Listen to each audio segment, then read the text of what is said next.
Growth promoter itu ada dua, yaitu antimikrobia dan hormon. Oke ya. Jadi mungkin teman-teman ada cerita kalau mengembangkan sapi ekspor dari Australia itu lebih cepat gemuk daripada sapi-sapi lokal yang beli lokal.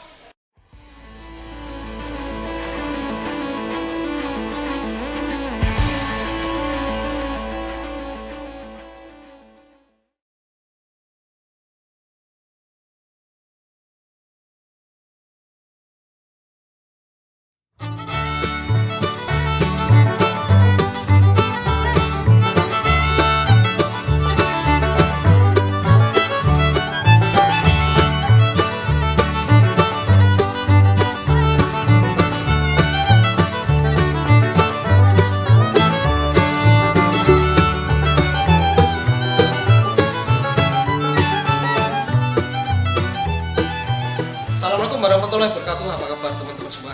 Semoga semua sehat dan rezekinya selalu banyak. Baik teman-teman, hari ini saya mau jawab pertanyaan tentang cara menggemukkan baik sapi maupun domba. Cah blusukan, waduh ini cah blusukan, tapi pertanyaan tentang penggemukan ya. Bos tanglet nggih. Nah ini bahasa Jawa. Bos bertanya. Bos tanya ya, untuk gemukan kambing yang bagus vitaminnya merek apa bos? Waduh, nah ini gini bahasa Indonesia, untuk menggemukkan kambing yang bagus vitaminnya mereknya apa? Itu dari cah blusukan.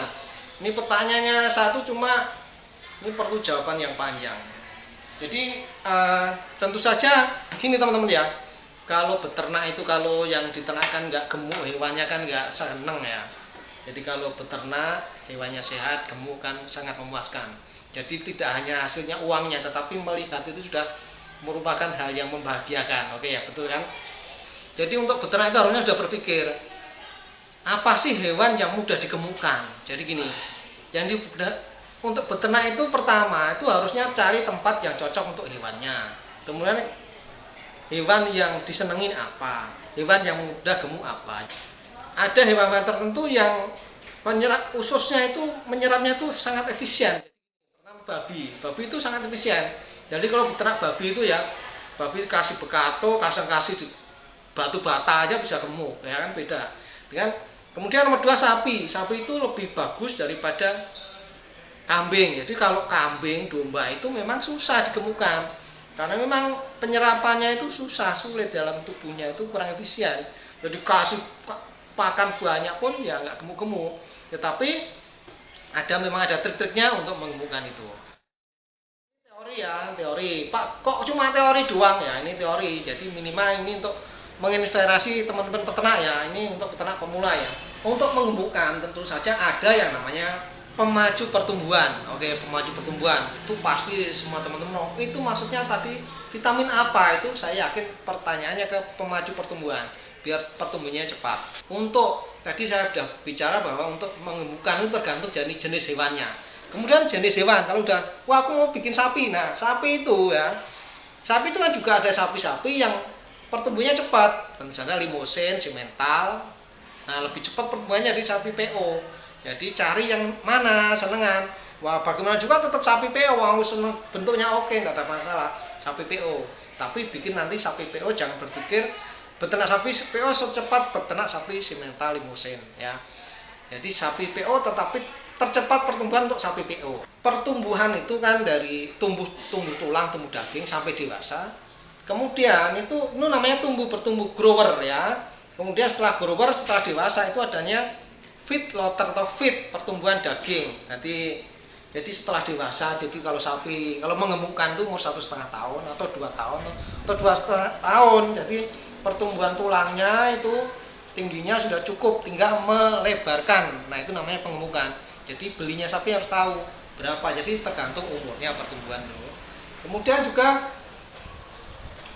udah ya, umur, jenis hewan dan bangsa hewan. Oke, jadi kan sekarang tinggal ngomongin tentang pemacu pertumbuhan atau growth promoter.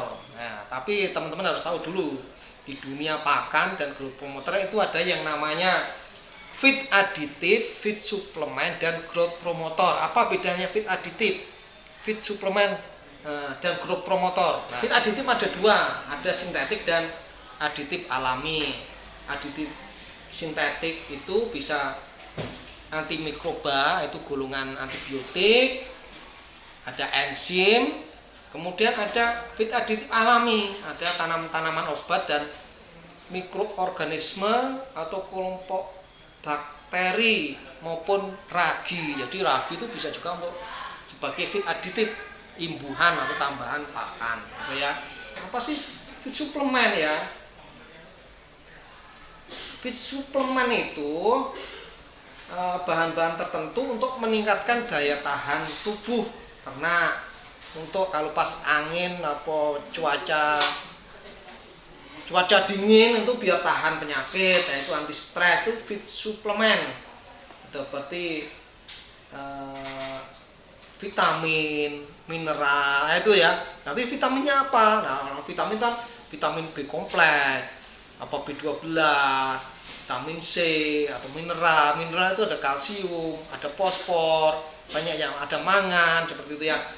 Oke, kita sekarang bicara tentang pemacu pertumbuhan atau growth promoter. Tadi walaupun pertanyaan vitamin, tapi saya tahu maksudnya vitamin ini vitamin dalam tanda kutip untuk menggemukkan sapi, oke ya. Yang apa yang cocok itu vitaminnya? Nah, growth promoter itu ada dua, yaitu antimikrobia dan hormon, oke ya. Jadi mungkin teman-teman ada cerita kalau pengembukan sapi ekspor dari Australia itu lebih cepat gemuk daripada sapi-sapi lokal yang beli lokal. Pengembukan pertama itu biasanya ya, kalau bagi teman-teman yang kuliah di peternakan atau kesehatan hewan, jadi dunia peternakan lah ya. Untuk mengembukan itu kan ada yang dikebiri, ya, itu kan memacu hormonnya, mengatur hormonnya. Jadi kenapa ya? Yang dari Australia itu kok lebih cepat pertumbuhannya. Jadi kan kalau mengatur hormon itu kan bisa dikebiri, bisa diberi hormon. Jadi kalau hewan-hewan yang setelah hewan-hewan yang setelah disape itu diinjeksi hormon atau diimplan hormon. Implan itu biasanya di telinga. Nah, dengan diimplan hormon tertentu itu perkembangan dari saluran reproduksi ya. Jadi kalau ovarium, kalau betina itu mengecil. Nah, kalau yang jantan testisnya atau skrotumnya itu juga mengecil. Jadi seperti dikebiri. Jadi implan hormon itu nanti hasilnya seperti dikebiri. Nah, setelah pada kondisi tertentu implan itu diambil ya. Implan diambil tetapi hasil kebirinya sudah selesai. Jadi seperti hewan yang dikebiri digemukkan dengan hewan yang tidak dikebiri digemukkan itu hasilnya akan beda ya. Jadi makanya yang hewan yang dikebiri, baik dikebiri secara fisik di operasi maupun dikebiri dengan hormon, itu tentu saja beda hasilnya dengan pengembukan dengan yang tidak dikebiri. Itu makanya itu growth promoter dengan hormon.